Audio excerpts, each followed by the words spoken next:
శ్రీ దుర్గాభవాని జ్యోతిష్యాలయం అమ్మవారి ఉపాసకులు లక్ష్మణ్ రాజ్ లక్ష్మీ దుర్గ గారు ముఖం హస్తరేఖల సహాయంతో పూర్వజన్మ దగ్గర నుండి ప్రస్తుత జన్మ వరకు మీ జీవిత రహస్యాన్ని చెప్పగలరు. వివాహం, విద్య, సంతానం, ఆరోగ్యం, విదేశీయానం, కోర్టు సమస్యలు, వ్యాపార సమస్యలు, దాంపత్య సమస్యలు మరియు మీ భవిష్యత్తుకు సంబంధించిన సకల సమస్యలకు మా వద్ద పరిష్కారం చూపబడును.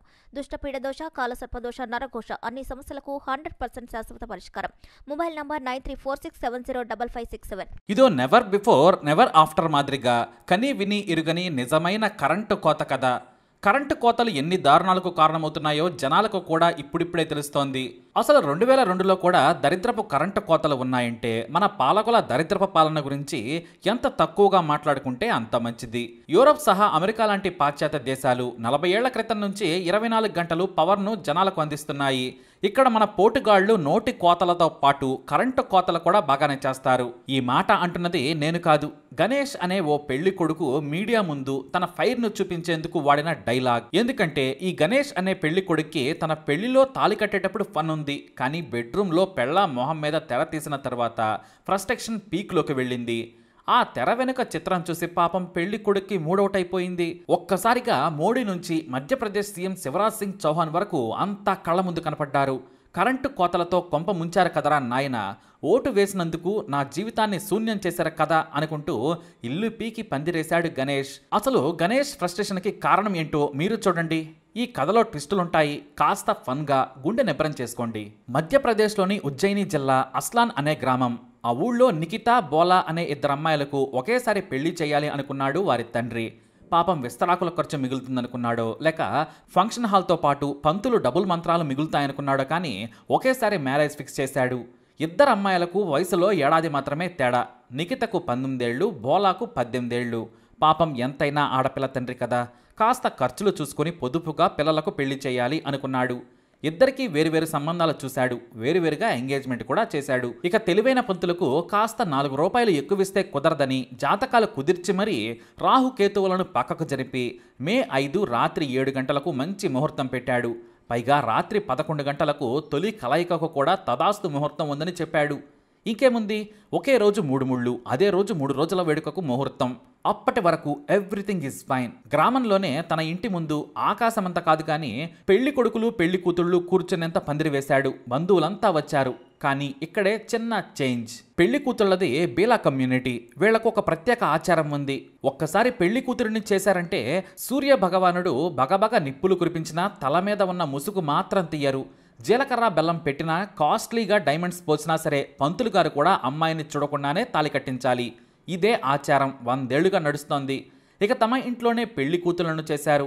గ్రామస్తులతో పాటు ఇద్దరి పెళ్లి కొడుకుల కుటుంబాలు కూడా వచ్చాయి. ఉన్న గ్లామర్నే మేకప్తో కాస్త పెంచుకొని నికితా, బోలా పెళ్లి కూతురులా కూర్చున్నారు. ఎవరికి కాబోయే భర్తల పక్కన వారు కూర్చున్నారు. 2 పెళ్లిళ్ళు ఒకేసారి ఘనంగా చేస్తున్నానని నికితా, బోలా తండ్రి ఎమోషనల్గా నవ్వుతున్నాడు. బాజా భజంత్రీలు మోగాయి. పంతులు గారు చెమటలు కక్కుతూ స్టూడెంట్ 10 మార్కుల ప్రశ్నకు తప్పు లేకుండా రాసినట్లు ఒక్క మంత్రం వదలకుండా చదువుతున్నారు. సంభావన గట్టిగా ఇచ్చారేమో తెలియదు కానీ పంతులు అలుపు లేకుండా మంత్రాలు చదువుతూనే ఉన్నాడు. అసలే 2 పెళ్లిళ్లకు ఎట్ ఏ టైం చదువుతున్నాడు. కొన్నిసార్లు డైలాగులు రిపీట్ చేస్తున్నాడు. సరిగ్గా తాళి కట్టే సమయానికి కరెంటు పోయింది. దీంతో ఓవైపు ఒక్కపోత, చుట్టూ జనం ఉన్నారు. కరెంటు పోవడంతో గ్రామంలో ఉండే ఓ తెలివైన వ్యక్తి, నేను సబ్స్టేషన్కు ఫోన్ చేస్తున్నాను, ఒక్క 5 మినిట్స్ ఆగమని పంతులకు చెప్పాడు. సరేనన్నాడు పంతులు. ఫోన్ అయితే చేశాడు కానీ కరెంటు మాత్రం రాలేదు. దీంతో ఒక్కపోస్తుందని పెళ్లి కూతుళ్ళు గాలి తీసుకుందామని పక్కకెళ్లారు.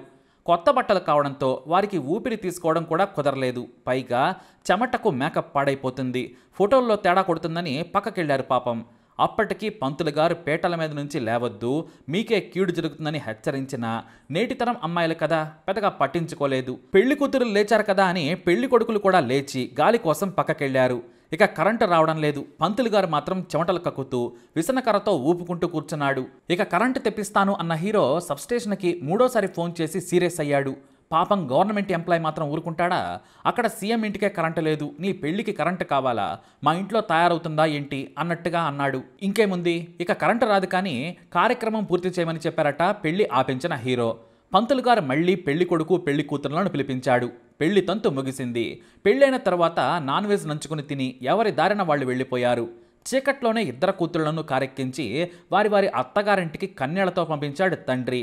ఇక పెళ్లి పూర్తయి ఎవరి దారిన వారు వెళ్ళాక రాత్రి 12 గంటలకు మళ్ళీ పవర్ వచ్చింది. ఇక్కడ నుంచే అసలు కామెడీ, అస్సలు మిస్ కాకండి. ఈ గణేష్ అనే కొత్త పెళ్లి కొడుకు భోజనం కూడా చేయకుండా గదిలోకి వెళ్లి స్నానం చేసి తన భార్య కోసం ఎదురు చూస్తున్నాడు. సిగ్గుతోనే ఉన్న పెళ్లి కూతురు తల మీద నుంచి ముసుగు మాత్రం తీయలేదు. తాళి కట్టిన తర్వాత పెళ్లి కూతురు ఒంటరిగా మొదటిసారి అత్తగారింట్లో తన మొగుడినే చూడాలి. ఇది సంప్రదాయం. రాత్రి 1 గంట అవుతోంది. గణేష్ గదిలోకి పెళ్లి కూతురు వచ్చింది. ఒక్కసారిగా ఆమె భుజం పట్టుకుని ఇంకా ఎందుకు సిగ్గు, ముసుగు తీయమని స్వీట్గా అడిగాడు. ఆమె సరేనన్నట్లుగా తల ఊపి ముసుగు తీసి తలెత్తింది. అంతే, గణేష్కు గుండాగిపోయింది. కండరాలు బిగుసుకుపోయాయి. పక్షవాతం ఒక్కటే రాలేదు, కానీ తన కళ్ళను మాత్రం తాను నమ్మలేదు. నువ్వెందుకు వచ్చావని గట్టిగా కేకలు వేశాడు. ఎందుకంటే గణేష్ తాళి కట్టింది అక్కకి. చెల్లికి బదులు అక్క తాళి కట్టాడు. తన తోడలుడేమో అక్కకు బదులు చెల్లికి తాళి కట్టాడు. ఇక శోభనం గదిలో ఉంది నిఖిత. అతనికి పెళ్లి కావాల్సింది బోలాతో. ఇంకేముంది, ఈ మాత్రం మీరు చూసుకోరా అంటూ తన అత్తగారికి ఫోన్ చేసి వాయించాడు. అంతేకాదు, నా పెళ్ళానికి వాడుగానే శోభనం చేస్తున్నాడేమో, కాస్త ఫోన్ చేసి ఆపించండి అంటూ పెద్దగా అరిచేశాడు. ఆ కక్కుర్తి ఎదవ ఇంతవరకు చెప్పలేదా అంటూ హైరాణ పడ్డాడు. వెంటనే ఆ సదరు పెళ్లి కూతురు తల్లి పెద్దల్లుడికి ఫోన్ చేసి, ఆ ముఖ్యమైన కార్యక్రమం ఆపండి, మీ దగ్గరికి బోలా వచ్చింది, కరెంటు పోవడంతో పెళ్లి కూతుళ్ళు మారిపోయారని చెప్పాడు. అలా ఎలా మారిపోతారని పెద్దల్లుడు సైతం కాస్త బాధగానే అడిగాడు. ఎందుకంటే ఏదో ఒకటి తెల్లారిన తర్వాత చూసుకోవచ్చులే అనుకున్నాడో ఏమో, కానీ అత్తగారు చెప్పే వరకు మాత్రం పెద్దగా రెస్పాండ్ కాలేదు. మొత్తానికి ఆ రాత్రి అలా గడిచిపోయింది. ఇక తెల్లవారుజామున తమ గ్రామానికి పిలిపించి పంచాయతీ పెట్టారు. గణేష్ మాత్రం తెగ ఫీల్ అయిపోతున్నాడు. ఎందుకంటే పెద్దమ్మాయి కంటే తను చేసుకోవాల్సిన బోలా కాస్త అందంగా ఉంటుందంతే. ఇద్దరితో పోల్చుకుంటే కాస్త చదువుకుంది. అదీ కాక అంతో ఇంతో లిప్స్టిక్ బ్రాండ్లు తెలిసిన అమ్మాయి. అందుకే గణేష్ మాత్రం నాకు ఎంగేజ్మెంట్ జరిగిన అమ్మాయే కావాలని రచ్చ చేశాడు. కానీ పెద్దలుడు మాత్రం ఏ రాయితే ఏంటి, పళ్ళు రాలగొట్టుకోవడానికి అన్నట్టుగా మీ తీర్పును శిరసావహిస్తానని చాలా కూల్గా చెప్పాడు. ఇక పెద్ద మనుషులు పెళ్లి కూతుళ్ల తల్లిని నిలదీశారు. ఏవమ్మా, ఏ కూతురికి ఏ మొగుడో కూడా చూసుకోవా? ఏదో గణేష్ తెలివైనవాడు కాబట్టి గుర్తించాడు. అక్కడ కూడా కరెంటు పోతే మీ కూతుళ్ల జీవితాలు చీకటమయమయ్యేవని తిట్టారు. కరెంటు ఉన్నప్పుడు నేను జాగ్రత్తగానే ఎవరి భార్యలను వారి పక్కనే కూర్చోబెట్టాను. కరెంటు పోయిన తర్వాత ఇద్దరూ పీటల మీద నుంచి లేచారు. వద్దని పంతులు చెప్పినా వినలేదు. ఒక్కపోత ఉందని లేచారు. ఆ తర్వాత పిలవగానే ఇష్టం వచ్చినట్లు కూర్చున్నారు. పంతులేమో తాళి కట్టించేశాడు. అలా మారిపోయారని చెప్పింది తల్లి. ఇక ఆ పంచాయతీ అక్కడితో ఆగదని తెలివైన పెదరాయుడు లాంటి పెద్ద మనిషి పెద్దదవుతున్న ఈ గొడవను ఆపాడు. ఎందుకు ఈ గొడవ? సెన్సార్ కార్యక్రమం జరగలేదు కాబట్టి ఆవిడని ఇటేసుకుని ఈవిడని అటేసుకుంటే సరి. ఇందులో రచ్చెందుకు? ఐపీఎల్ మాదిరిగా రెండో రోజే మొదటి రాత్రి చేసుకోండి, శుభం కార్డు పడుతుందని చెప్పాడు.